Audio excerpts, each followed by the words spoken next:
Hello! Today's native plant is a common mistletoe that we get here on the Sunshine Coast.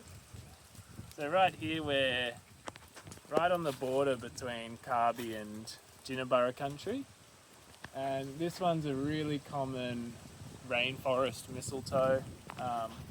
You often find it just because you'll see the flowers on the ground, and it'll usually be a lot higher up in the canopy growing up there.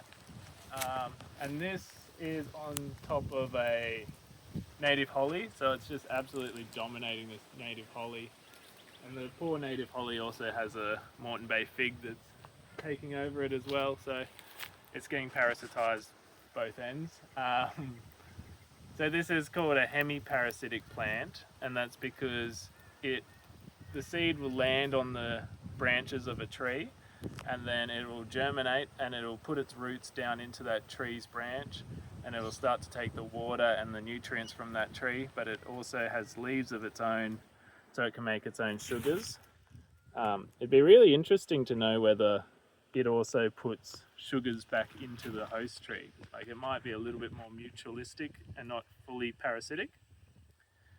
So this one's called shiny leaf mistletoe, and it's Benthamina alyxifolia. So it looks like a elixir species, like a chain fruit species.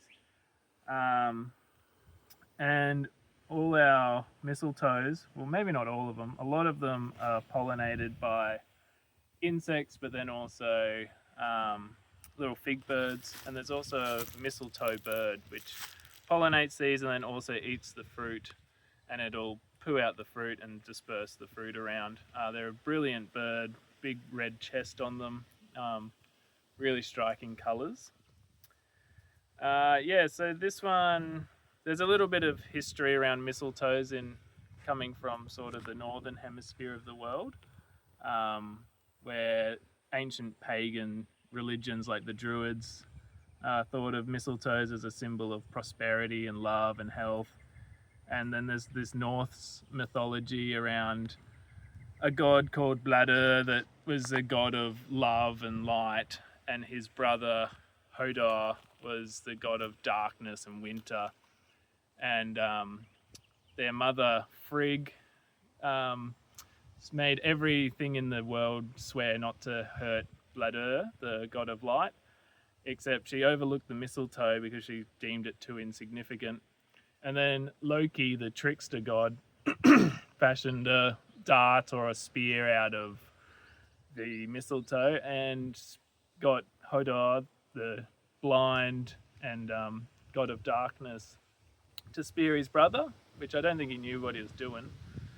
And he killed Bladder, the god of light, with the spear.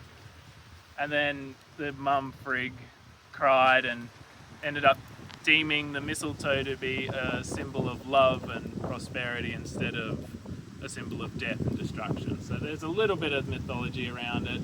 And then just in, I think it was like the 18th century, it said that people in Britain started hanging it above their doors and stuff like that at Christmas time, to symbolise sort of love and prosperity as well.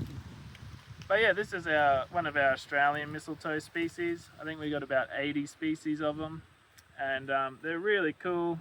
Adds heaps of diversity to an existing tree, and trees can usually handle having quite a bit of mistletoe on them. It doesn't really do the tree all that much damage. But yeah, that's the mistletoe.